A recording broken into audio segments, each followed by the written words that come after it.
Toda ação precisa de um instrumento. O instrumento básico da vida é a instrução. Se educar é aprender a viver, é aprender a pensar. E nessa vida não se enganem, só vive plenamente o ser que pensa. Os outros se movem tão somente. Educar é ensinar os outros a viver, é iluminar caminhos alheios, é amparar debilitados, transformando-os em fortes. É mostrar veredas, apontar escaladas, possibilitando avançar, sem muletas, sem tropeços. Oi, meu nome é Leonardo Correia dos Santos, eu sou bolsista de referência da ação Caminhando com Antonieta de Barros, do programa Memorial Antonieta de Barros. Eu sou graduanda em moda da Universidade Estadual de Santa Catarina. Caminhando com Antonieta de Barros, narrativa de resistência e ancestralidade. Composto por Maridada Correia dos Santos, Maria Helena Tomás e Marilane Machado de Azevedo Maia. Caminhando com Antonieta de Barros, narrativa de resistência e ancestralidade, reúne atividades que recuperam o protagonismo, os modos de resistência, a participação política e social, as vivências de religiosidade e as produções literárias de mulheres afro-brasileiras no seu processo de afirmação como um sujeito político e sócio-histórico na constituição da história de Santa Catarina e do Brasil. Partimos nesse projeto de pesquisa do estudo de uma personagem que pode ser considerada emblemática para pensar a contribuição do povo negro à história do Brasil, especialmente no que tange à contribuição e ao papel das mulheres negras na sociedade.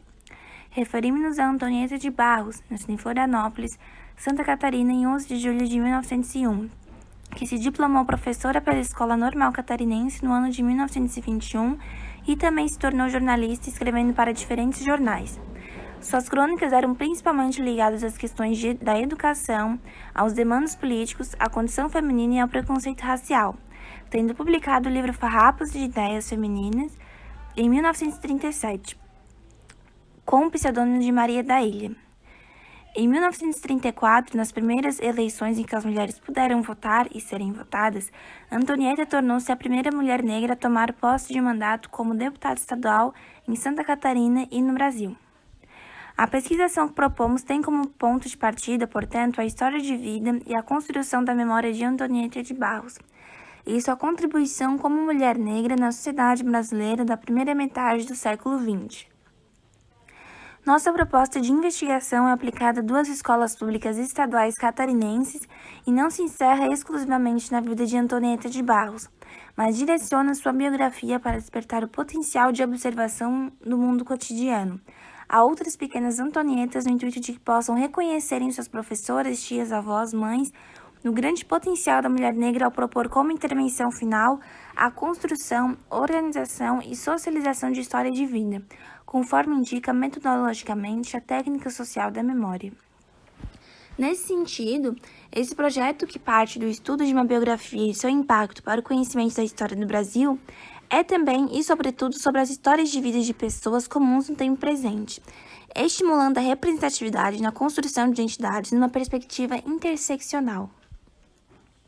A partir de uma perspectiva decolonial que denota um caminho de luta contínua em que é possível identificar, visibilizar e incentivar construções de resistência de corpos negros, a partir de resistências e enfrentamentos do colonialismo, estabelecemos o diálogo teórico inicial com Abramovics e Gomes, Acotirene, Gonzalez, Hux, Munanga, Ribeiro, Silva, entre outros.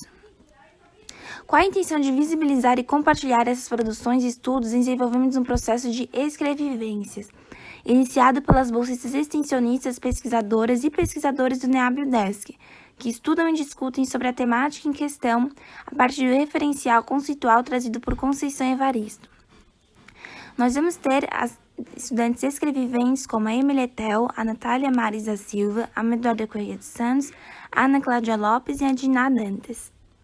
Com o alongamento do contexto pandêmico no Brasil, as ações iniciais planejadas com as escolas de educação básica, que são parceiras nessa pesquisa, não foram desenvolvidas e serão retomadas a partir do retorno das atividades presenciais. O processo de pesquisa, estudos e ações de extensão de forma indissociável estão proporcionando ao grupo de trabalho Caminhando com Antonieta a constituição de outras narrativas, subvertendo invisibilizações de representações históricas do Brasil em que as mulheres negras por muitas vezes foram e são ainda estereotipadas, ligadas à submissão, escravização, pobreza, analfabetismo, erotização e sexualização de seus corpos compostos por assimetria de gênero, motivadas pela questão racial. Entendemos que essas opressões cruzadas com algumas outras convergem para a reprodução de desigualdades, as dinâmicas de dominação e a invisibilidade de protagonismos e autorias dessas mulheres. Referências bibliográficas. Obrigada.